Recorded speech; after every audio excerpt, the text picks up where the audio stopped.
Hello everyone! Merry Christmas! Welcome back to my channel. This is GQ. I'm a lawyer and this is your channel for budget-friendly fashion, financial investments, and free legal advice. So if you're new to my channel, please don't forget to press the subscribe button and click the notification bell so that you would get notified each time I'm going to upload my videos.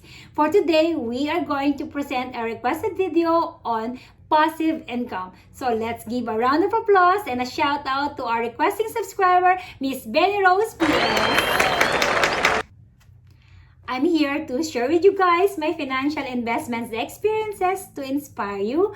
So if you want to earn an extra income of at least 100,000 per month, this video is a perfect fit for you. So please keep on watching. Guys, let me start by saying that when I was still young, I dreamed of not working into an 8-to-5 job. I don't know if it is a good fit as a start, but let me continue. When I was still young, I asked myself, why there are people who are richer than the others? Why there are people who work so hard but still in need of money? And why there are people who didn't work that much but are living a comfortable life? And I told myself, I really want to live that way, but I just don't know how. That question was only answered when I became a lawyer and I met several clients who were rich. So I asked them questions and I reviewed their portfolios and found out that they have different types of income streams. So I started asking myself, how many income streams do I have? I only have one, and that is my professional fee as a lawyer. So that interested me and I started to conduct my research. I read the book of Rich Dad Poor Dad. I googled the internet. I watched the YouTube channel of Don Luck, Vanessa Lau, Betterment Projects, and other YouTubers who give financial advices. And I also came across the platform of Fininterest, which discusses the 8 types of income streams, which I'm going to discuss with you guys. So let's proceed with the number 1 on our list, the earned income, which is the most common type of income. It is the income we receive from our work. It is the time spent at work equivalent to our salary. It is the best way to get started, but it is also too dangerous to stay to this kind of income stream because in the future, our family will need more than what we earn from our earned income. So even though this earned income will give us the security of tenure and placed us in a comfort zone, but if our family needs more than our earned income, we need to step out of that earned income so that we can provide for our family's needs. And that leads us to the second type of income stream, which is the profit income. Profit income is the income we receive when we sell something for a higher price than we acquired them. For example, if we acquire a property for 200 pesos and then we flip or sold it for 300 pesos, then we acquire a marginal profit of 100 pesos for that particular transaction. So this particular income could help us as means of additional income for the expenditures of our family. But this type of profit income comes into 2 types of classification. Number 1 is the active profit income and number 2 is the passive profit income. Active profit income is when you apply your time, your talent into a raw materials and then you form a product and then you sold the product. From the process of the product, you deduct the cost of the raw materials, the time spent, and the talent equivalent to your net proceeds, which is your marginal profit. In the passive income, you just bought the product and then you flip or sold the products and the difference to that equivalent to your marginal profit. And then we also proceed to our third and important income stream, which is the interest income. It is exciting to discuss interest income because this involves a passive income that when you lend money to somebody else, then the income that you receive out of that is what we refer to as the interest income. So you can lend money to an individual, bank, business, or the government, and then the interest you get out of that will become an additional income. But make sure that before you approve or release a loan, you have checked the background and profile the financial capacity of the borrower, that he or she has the financial capacity to pay not only the loan but the interest of the said loan in a specific period as provided in the loan agreement, and that the loan agreement or that particular loan is covered with a security so that you have a fallback in case something goes wrong. Also, you have also to make sure that in that lending agreement or whatsoever, you can actually earn a profit out of the transaction. For example, if you lent 100,000 and then there's a specific interest of 5%, you have an estimate interest income of at least 5,000 per month. So if the period to pay is in 3 months, so you're expecting to receive at least 15,000 interest per period of 3 months out of your principal money of 100,000. And that interest income could actually be used for some of your personal expenses. Number four is our dividend income. Dividend income is the income we receive when we invest our money to a company, and then that company earns profit and the company distributes that profits to the shareholders as a means of dividends. And this is actually a good form of income, but I cannot profound more on this because I have a less experience, so I cannot share it with you guys. And then we have to proceed to our next type of income stream, which is the rental income.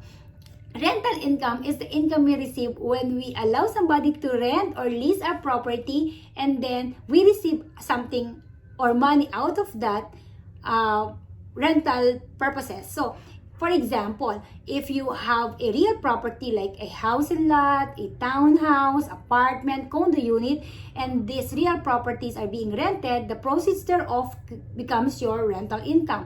Or if you have personal properties like equipments, vehicles like motorcycle, tricycles, cars, or trucks, or whatever, and then you lend it out to somebody else, and that person who used or uses your real properties will pay you the value of using that property in the form of money. That is also referred to as rental income. And this rental income is a good source of money, but you have to consider the wear and tear of the properties being leased out. I can share you a lot of my experience in rental income because that is one form of my income stream. I used to locate real properties, and then which is good looking and then but not dilapidated and still can be renovated, and I will talk to the owner of the property if that property can be leased out to me in a minimal amount. Then I will propose that I will do the renovation, restoration, repainting and accessorizing the properties, and with the condition that I'll have to sublease the property in the future. If the owner will agree, then I will start the renovation. I will compute all the expenses and make sure that when the property is being leased, the advance rental plus the deposit will be equivalent to the money that I invested in the restorations or renovation, so that I can return that money I spent to the funds when I get it from. And then I'll also make sure, number two, that the rental cost of that property will be more than the amount I'm renting to the owner. So if the owner wanted to lease it out to me for 20,000 pesos per month, I have to lease it out for double the amount, it's 40,000. So I get a marginal rental income profit of 20,000 out of that every month. And that 20,000 I could use to pay off also my rental fees, or to pay off my utility bills and other expenses. Imagine if you have 2 to 3 or even more rental incomes that could cover your expenses for the whole month without you working for an 8 to 5 job. Then we proceed with number 6 and number 7, which is the residual and royalty income. Residual and royalty income is the income that you receive after the work has already been done. So if you're an author or a singer, then you still get paid as long as your book is being published or your song is still being played. So therefore, if you are a singer and then you still get paid when your song is still being played, that form of royalty income is also considered to be a residual income. Okay, so take for example the case of J.K. Rowling. J.K. Rowling is the author of Harry Potter. She is receiving royalty for the publication of the books. She is receiving royalty for the film of the Harry Potter or the movie of Harry Potter, she is also receiving royalty from all the characters that is being printed or issued or created out of her own creations. And all of these are actually so much to provide for her own expenses because she is now that rich out of this Harry Potter creation. And this point, I would like to comment with you guys one of my favorite professor and also my favorite author of a book which I think I should recommend to you guys to get, because this will be a very good investment for you law students or those intending to take up laws. And I'd like to introduce to you my favorite professor and author, Attorney Edgardo Villarreal II, who's the author of the book The Legal Profession, which I've been using for 15 years since I started my teaching profession in legal profession. So, and this book is actually a good start for those intending to take up law or even those already enrolled in law school. It will give you a short background of what legal profession is all about. Imagine for just a cost of 715 pesos, you'll get a share of the knowledge that he has. Actually, this book comes also in the hardbound, which is around 1,440 pesos. Aside from this book, Attorney Edgardo Villarreal also has another book, which is the Political and Constitutional Law book, also in the amount of 1,365 for the paperbound and 1,925 for the hardbound. He also wrote another very important book, which is the Comments and Cases for RA 9165 or the Comprehensive Dangerous Drugs Law, which you can have for amount of 799 for paperbound, and for the hardbound you can have it at around 1,600.